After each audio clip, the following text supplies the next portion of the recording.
नमस्ते, प्रणाम। और बस एक बात कहने आया हूँ। बहुत दिन बाद लाइव आया हूँ। कलकत्ता में आया था मैं फेसबुक पे लाइव। और ये मैं किसी गाने के लिए नहीं आया हूँ और ना ही किसी सिनेमा के लिए आया हूँ। आज मैं लाइव आया हूँ बस सरकार से और हमारे संगीत कला से, जो हमारे तीन भाई जो सांसद हैं, मैं उनसे भी रिक्वेस्ट करने आया हूँ। अपने माननीय मुख्यमंत्री हमारे नीतीश चाचा जी और तेजस्वी भैया या हमारे योगी जी, जितने भी हमारे जो हिंदी भाषा के लोग हैं, जो इस पद पे हैं कि वो सरकार से बात करके, हम लोग तो एक मनोरंजन के साधन है। हाँ, जहाँ तक पैसे कौड़ी की बात है, अगर हमसे मदद वहाँ चाहिए तो उसके लिए हम हमेशा आजीवन खड़े रहेंगे। जो हमारी सक्षमता है, जो हमारी संपूर्णता है कि जहाँ से हम हैं वहाँ से हम हमेशा खड़ा उतरेंगे।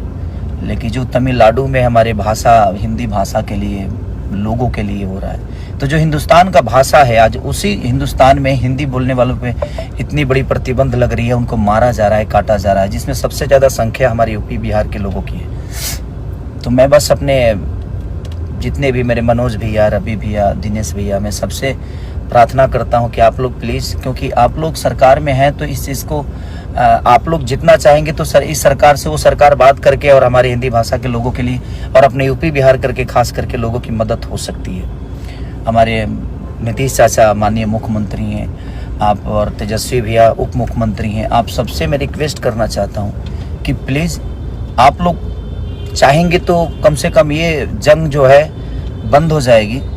और उसका देन कहीं ना कहीं हम सभी हैं, क्योंकि अगर रोज़गार हमारे यूपी बिहार में इतनी होती तो शायद हमें दूसरे जगह जाने की ज़रूरत नहीं है। तो ये विषय नहीं है, बट धीरे धीरे सारी चीज़ें हो ही रही है और होगी।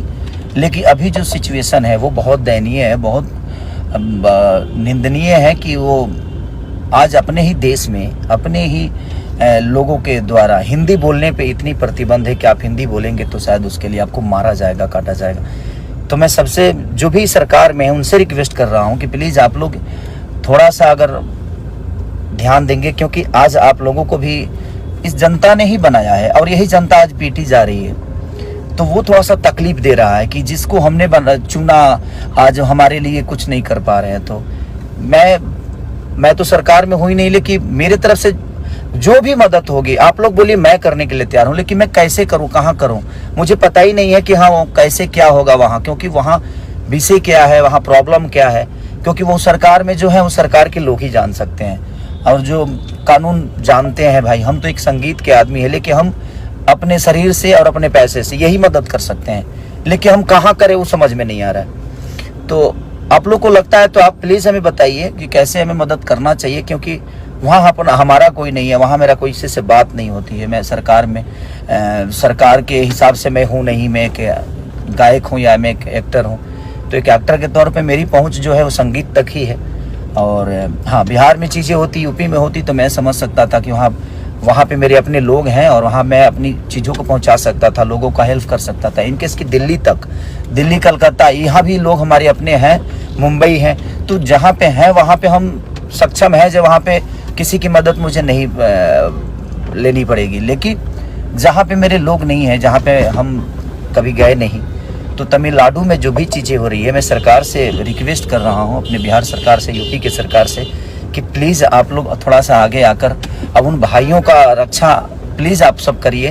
और हमसे भी जो हो सकता है आप हमें गाइड करिए, हम करने के लिए तैयार हैं, क्योंकि जिन्होंने हमें भी बनाया और आप सबको भी बनाया, ये सरकार अगर बनी है, चाहे वो यूपी की सरकार हो या बिहार की हो, ये कहीं ना कहीं हमारी जनता के बदौलत बनी है। उन्होंने आप सबको चुना और आज वही पीटे जा रहे हैं और अपने ही देश में पीटे जा रहे हैं। तो इस पे मुझे लगता है कि ये संगीत से और एक इंसानियत से बढ़ की चीज़ है कि हमें लगता है कि एक इंसान होने के नाते हम सबको आगे आकर और इस मुद्दे पे बात करनी चाहिए और जो भी प्रॉब्लम में है उनका हेल्प करना चाहिए। तो प्लीज़ मैं आप सबसे रिक्वेस्ट कर रहा हूँ, मेरे बड़े भाई तेजस्वी जी, चाचा नीतीश जी, माननीय हमारे आदित्यनाथ योगी जी बाबा, और अपने बड़े भाई मनोज भैया, दिनेश भैया, रवि भैया, क्योंकि आप लोग सरकार में हैं तो थोड़ा सा प्लीज़ आप लोग मदद करिए अपनी इस भाषा के लोगों के लिए, अपने लोगों के लिए जिन्होंने आप सबको बनाया, हम सबको बनाया है। इन्होंने हमें एक दायित्व दिया है, उस जगह पे पहुंचाया है, तो इनका बहुत बड़ा योगदान और इनका बहुत बड़ा आशीर्वाद है, जिससे हम आज जो भी हैं इनके बदौलत हैं। और हमारा कर्तव्य बनता है कि अगर हम किसी एक घर का गार्जियन की तरह, अपने बेटे की तरह जिन्होंने हमें बनाया है, हमें अपना इतना बड़ा साम्राज्य दिया है अपने भाषा के लिए, तो हमें प्लीज़ हमें करना चाहिए। हम सबको आगे आकर इस विषय पे अगर हम छोटी छोटी प्रयास करेंगे तो शायद ये चीज़ें बच जाएगी और हमारे भाई सुरक्षित हो जाएंगे। तो ये आवाज़ उठाना बहुत ज़रूरी है कि हम सबको आवाज़ उठाना चाहिए और जितना मदद हो सके हम सब एक दूसरे से मिल के करना चाहिए। हाँ, जहाँ संपर्क आपका है वहाँ आप हमें बोलिए, हम आते हैं। जहाँ संपर्क मेरा होगा वहाँ पे मैं खड़ा हूँगा और आपको बुलाऊंगा कि भैया हाँ यहाँ मदद हो सकती है, यहाँ पे हमारे से अपने लोग हैं। तो मेरा ऐसा कुछ है ही नहीं वहाँ पे। तो मैं प्लीज़ जिसका भी संबंध है प्लीज़ आप लोग बताइए ताकि हम मदद कर सकें। हमसे जितना हो सकता है मैं कोशिश करूँगा। और मैं अपने सारे भाइयों से कहना चाहता हूँ जो इस कद पे हैं, पद पे हैं, जो इस चीज़ को समझ सकते हैं और जो वहाँ तक अपनी बातें पहुँचा सकते हैं, वो डायरेक्ट सरकार से बात कर सकते हैं, क्योंकि उनकी वो क्षमता है। हमारी क्षमता तो वो नहीं है कि मैं सरकार से डायरेक्ट बात करूँ।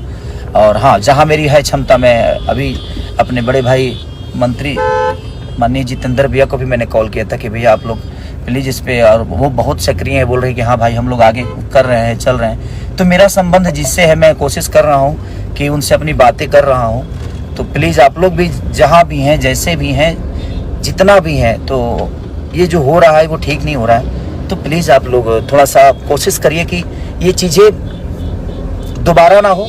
और अपने देश में रह के भी अगर अपने भाषा के बोलने पे प्रॉब्लम है तो फिर उसके लिए मैं क्या बोलूँ, कैसे बोलूँ, राजनीति मुद्दा है क्या है नहीं पता मुझे, लेकिन मानसिकता कितनी घटिया है जो अपने राज्य में भी, अपने देश में भी हम अपनी चीज़ों को नहीं बोल सकते। अब हम बिहार में रह के भोजपुरी नहीं बोलेंगे तो क्या बोलेंगे भाई, हमारा राज्य है वो। और हम इंडिया में रह के हिंदी नहीं बोलेंगे तो हम क्या बोलेंगे। अब अंग्रेजी तो बोल नहीं सकते हम, क्योंकि हमारा राष्ट्रभाषा है।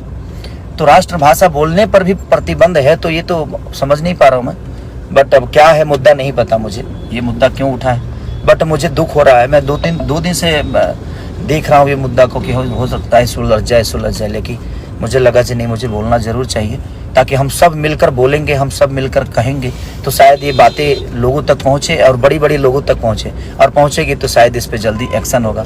तो प्लीज़ मैं सबसे रिक्वेस्ट करना चाहता हूँ, जो भी हमारे मुख्यमंत्री हैं बिहार के, यूपी के, सबको मैं बोलना चाहता हूँ कि प्लीज़ आप लोग ज़रूर इस पर, ये सीरियस है और ये सीरियस है और ये